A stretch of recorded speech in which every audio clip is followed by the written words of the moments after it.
নিশ্চয়ই ভালো আছো। এখন বানাচ্ছি ওলকপি। ওলকপিটা আমি সাধারণত খেতে খুব একটা পছন্দ করি না, কিন্তু না হলেও আমাকে রান্না করতে হয়। দেখো, একজনের পছন্দ রান্না করলে হবে না, কিন্তু আমার মেয়ে খুব ওলকপি পছন্দ করে।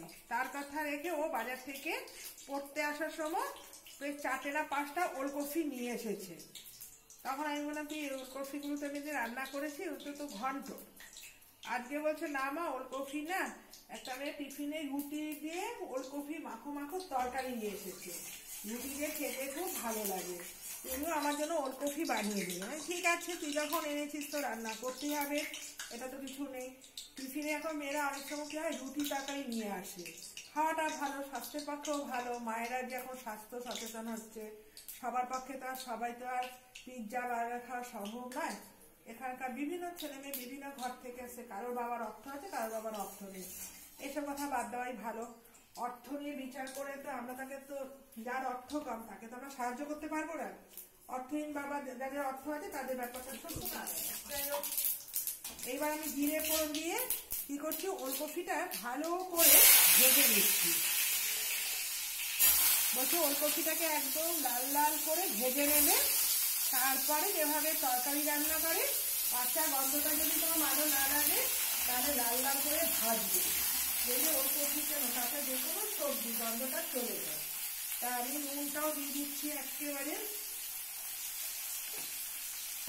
হলুদ হলুদ দিয়ে ভাজবো, যেহেতু ভাজাটা বসিয়ে দিয়েছি। হলুদটাও দিলে হলুদের পরিমাণটা একটু কমিয়ে দিলাম। আর দিচ্ছি সামান্য একটু শুকনো লঙ্কার গুঁড়ো, তাহলে কি হবে, ভাজার কালারটা খুব তাড়াতাড়ি চলে আসবে। জিরে গুঁড়ো আর চিনিটাও দিয়ে দিচ্ছি। শুধু জিরে গুঁড়ো আর গরম মশলাটা এটা আমি লাস্টে দেবো। একটু চিনিটাও একটু বেশি দিচ্ছি। ব্যাস হয়ে গেল আমার। আর এইবার আমি একটু ভালো করে ভেজে নিই।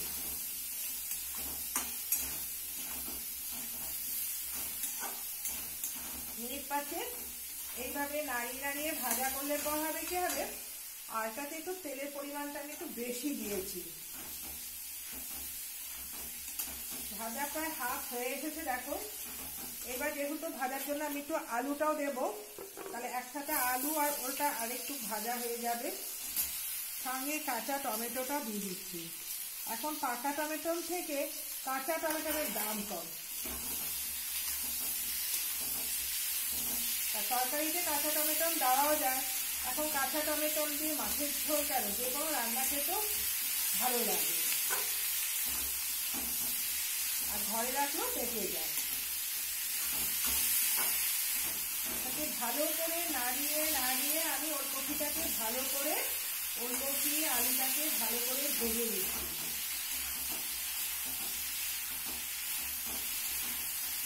এবার আমার জিরে গুঁড়োটা দেওয়া হয়নি, জিরে গুঁড়োটাও দিয়ে দিচ্ছি।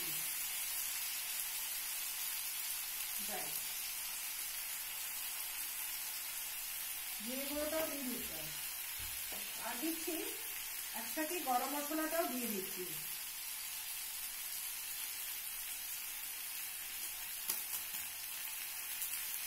এটাকে ভালো করে এবার আবার মিশিয়ে দিচ্ছি। দেখো, কালারটা বেশ সুন্দর বেরিয়ে গেছে।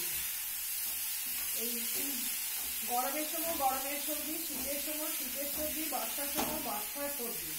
সবজি কেন, তার সঙ্গে ফলটাও ঠিক সিজন অনুযায়ী ফলও বেরিয়ে যাচ্ছে।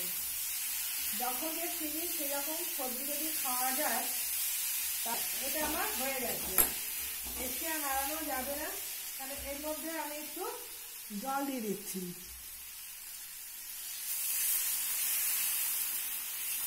এটা মাখো মাখো হয়ে যাবে, আর বাকি তরকারিটাও সিদ্ধ হয়ে যাবে। এটার মধ্যে একটু জল দিয়ে ভালো করে ফুটালে ব্যাস হয়ে গেল। এটা আমি পাশের কড়াইতে, পাশের ওভেনে রেখে দিলাম। এটার জন্য আমি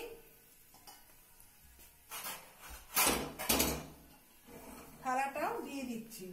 আগে এটা দিয়ে রাখি, যেহেতু ঝিঙ্গা পোস্ত হবে, এই জন্য জিরে ফোড়নই দিয়ে দিলাম। ঝিঙে পোস্ত একটা ভালো, কোনো মশলাপাতি বেশি লাগে না। একটু জিরেটা ভাজার জন্য আমি একটু রাখতেই হবে। জিরে আর তেলটা একসাথেই দিয়েছি, কারণ একসাথেই এটা হয়ে যাবে।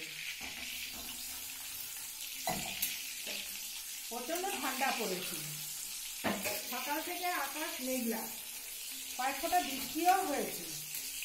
কোথায় নিম্নচাপ হয়েছে তার প্রভাব আমাদের এখানেও চলে এসেছে।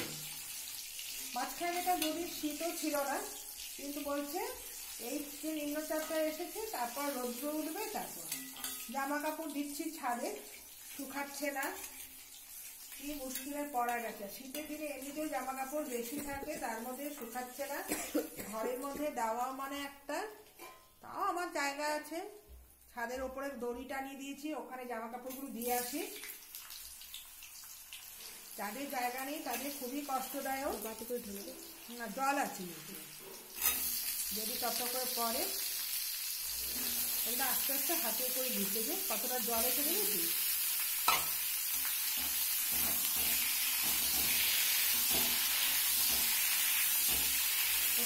প্রায় ডিসেম্বর মাস, 24 সালও শেষ হয়ে যাচ্ছে।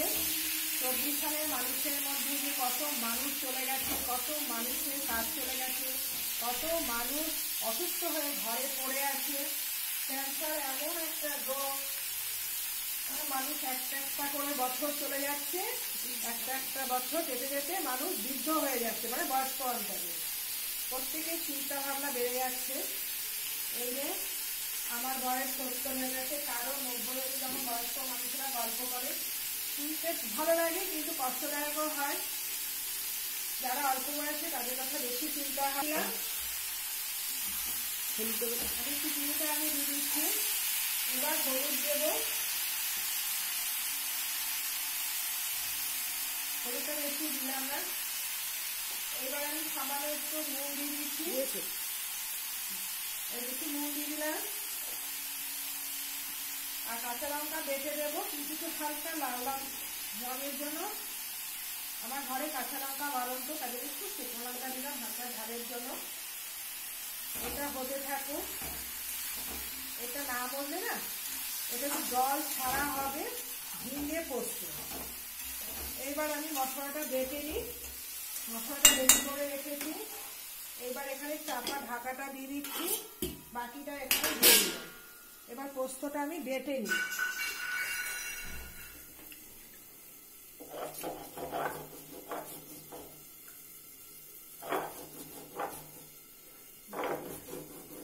ঝিঙে থেকে বেশ জল উঠে গেছে, এটা দিয়ে বাকি আলু ঝিঙেটা সিদ্ধ হয়ে যাবে।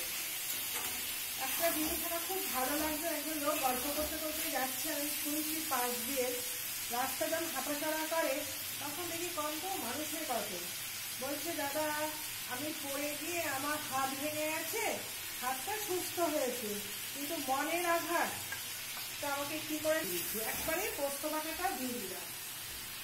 আর একটু পোস্ত রেখেছি, আমি পোস্ত বাটা দিয়ে ভাত খেতে একটু পছন্দ করি।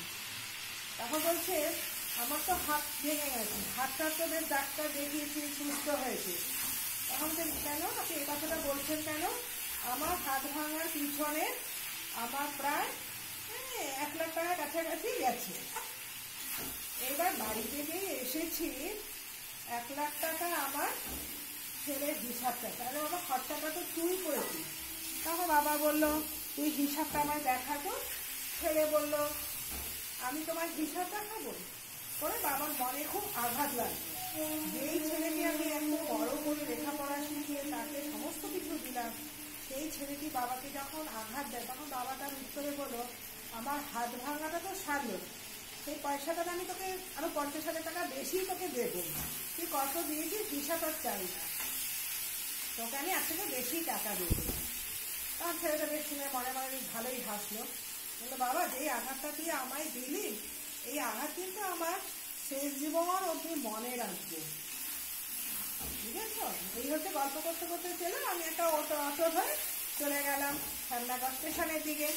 বসে বসে গল্প দাঁড়ালাম, গল্প শুনলাম, তাই ভাবলাম কি দিনকাল পড়েছে, আমাদেরও বয়স হচ্ছে এখন।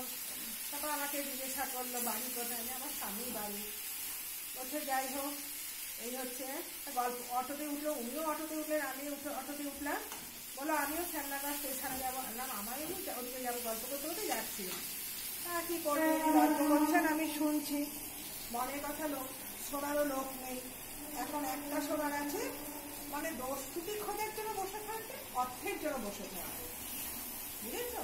যত পারবে অর্থ দিয়ে সাহায্য করুন। আজকে কার জন্য কে আছে পৃথিবীতে, কেউ নেই, বুঝেছ? অর্থ থাকলেও দোষ, অর্থ না থাকলেও দোষ। সেই এই হচ্ছে বাবা ছেলের সঙ্গে সম্পর্ক। বাবা ছেলে, এখন ছেলে বড় হয়েছে, অর্থের সঙ্গে সম্পর্ক। এই দেখো কি সুন্দর আমার লাগা লাগা হয়ে গেছে। হ্যাঁ, আর এখানেও আমার ওলকপিটা হয়ে গেছে। বাহ, কি সুন্দর ফুটে এসেছে, গন্ধটা দারুণ বেরিয়ে গেছে। ঠিক আছে, তোমরা সঙ্গে থেকো। এবার চান করতে যাই।